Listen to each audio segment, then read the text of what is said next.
Welcome to Geetamrit. Bhagavad Gita में जीवन के मूल प्रश्नों का उत्तर मिलता है। मैं कौन हूँ? आत्मा क्या है? आत्मा का स्वरूप कैसा है?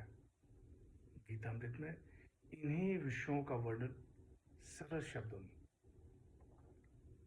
Gita is eternal science and researching Gita we get amrit. अहम ब्रह्मास्मि, मैं आत्मा हूँ। पिछले सेशन में चर्चा की थी अध्याय 18 श्लोक 42, 43 एवं 44। आज की चर्चा का विषय है अध्याय 18 श्लोक 45 एवं 46। अध्याय 18 मोक्ष संन्यास योग, द योग ऑफ लिबरेशन बाय रिनंसिएशन। श्लोक 45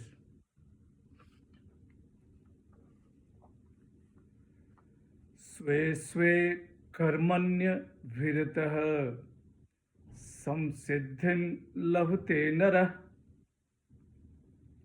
स्वकर्म निरतः सिद्धिं यथा विन्दति तच्छृणु। श्री भगवान वच, हे पार्थ, अपने अपने स्वाभाविक कर्म में लगा हुआ मनुष्य परमात्मा को प्राप्त कर लेता है।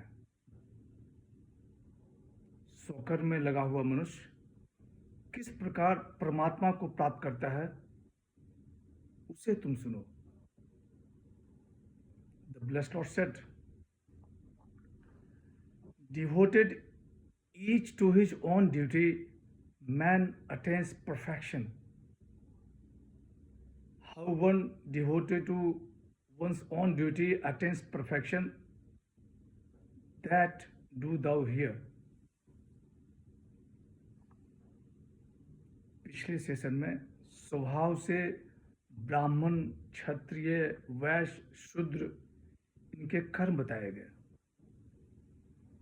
स्वभाव से अपने कर्म में लगा हुआ मनुष्य को क्या फल मिलता है वह आज बताया जा रहा है। भगवान श्री कृष्ण कहते हैं, हे पार्थ, अपने अपने स्वाभाविक कर्म में लगा हुआ मनुष्य परमात्मा को प्राप्त कर लेता है। श्लोक 46 यतः प्रवृत्तिर्भूतानां येन सर्वमिदं ततं स्वकर्मणा तमभ्यर्च्य सिद्धिं विन्दति मानवः। श्री भगवान वाच, हे पार्थ, जिस परमात्मा से संपूर्ण प्राणियों की उत्पत्ति होती है और जिससे यह संपूर्ण संसार व्याप्त है, उस परमात्मा को अपने कर्म द्वारा पूजा करके मनुष्य सिद्धि को प्राप्त होता है। The blessed Lord said, He from whom all beings arise and by whom all this is pervaded, worshipping Him with his own duty, man attains perfection.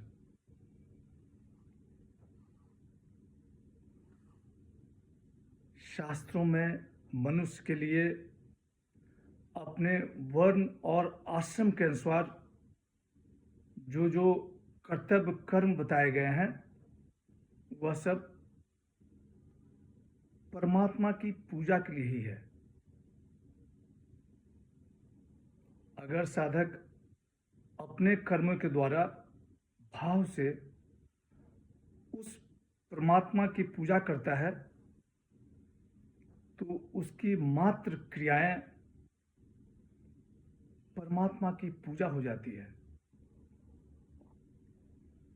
यहाँ भगवान श्री कृष्ण कह रहे हैं कि हे पार्थ, जिस परमात्मा से संपूर्ण प्राणियों की उत्पत्ति होती है और जिससे यह संपूर्ण संसार व्याप्त है, उस परमात्मा को अपने कर्म द्वारा पूजा करके मनुष्य सिद्धि को प्राप्त होता है। आगे भगवान श्री कृष्ण बताते हैं कि यदि पूजा में कुछ कमी भी हो जाए तो साधक को हताश नहीं होना चाहिए। आज की चर्चा यहीं समाप्त करते हैं। अगले सेशन में चर्चा को और आगे बढ़ाएंगे। यदा यदा हि धर्मस्य ग्लानिर्भवति भारत अभ्युत्थानम् अधर्मस्य तदात्मानं सृजाम्यहम्। ओम तत्सत। हरे कृष्ण।